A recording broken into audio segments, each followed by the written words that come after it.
La historia es una carta personal que nos han escrito hace mucho tiempo, tal vez siglos o tal vez milenios.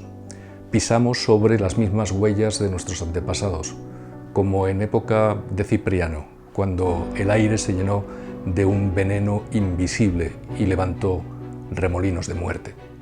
La experiencia de la peste de Atenas, en época de Pericles, sirvió para que la gente tuviese en cuenta los principios de higiene y de salud durante siglos. Salvó muchas vidas. La devastadora peste antonina pudo haber sido mucho peor si hubiesen estado gobernando personas menos diligentes que en aquella época, porque se reproducía en aquel tiempo por oleadas, que mataba a una parte de la población y que confinaba a la otra, lo que provocó un desastre económico en el Imperio Romano. Una de las consecuencias de este tipo de pandemias suele ser el hambre. Ocurrió en la peste antonina y también en la peste de Cipriano, que duró 20 años, desde el 249 hasta el 269, y que dejó el imperio sin mano de obra para cultivar los campos y el ejército sin soldados para defender las fronteras, aunque eso ya había sucedido también en la época de la peste antonina. Insisto, los problemas son inevitables. Zósimo nos cuenta que nunca hubo antes una pandemia tan mortífera. En Roma, en la ciudad, morían 5.000 personas al día. El tamaño del dolor era inmenso.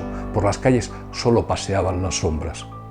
No sé si en aquel entonces las víctimas eran tantas que dejaban de ser personas para convertirse en números, para no pensar que la fallecida 3.000 era mi madre y poder soportar el dolor, pensando que detrás del número no hay nadie. En ese momento, con el reino devastado, aparecieron los enemigos en el norte. ¿Qué tenemos ahora en el norte? ¿Amigos o enemigos? Yo no lo sé. La epidemia y la crisis política convivieron asolando el Imperio Romano. Los ciudadanos eran rehenes del miedo.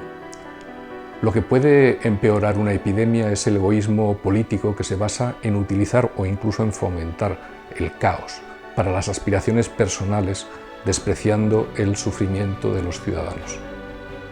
En aquel tiempo, los discursos vacíos chocaban contra los muertos. Para dar una explicación a la epidemia, echaron la culpa a los cristianos, algo que ya había sucedido en la peste antonina y de lo que siglos más tarde acusarían a los judíos. El emperador Decio y sus expertos podían evitar así las responsabilidades personales por haber sido poco diligentes. La realidad es que nuestro mundo está interconectado por millones de eslabones, muchos más que en el Imperio Romano, y lo que ocurre a uno tiene efecto absolutamente en todos. La última oleada de aquella pandemia, la peste de Cipriano, mató a Claudio II Gótico.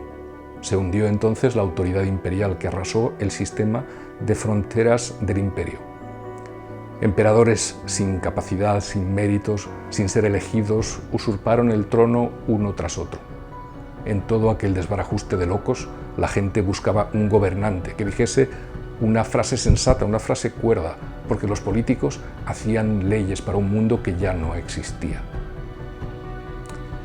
Los ciudadanos se convirtieron en campesinos pobres porque tenían que elegir, primero entre la justicia y la libertad, y después entre la libertad y la vida.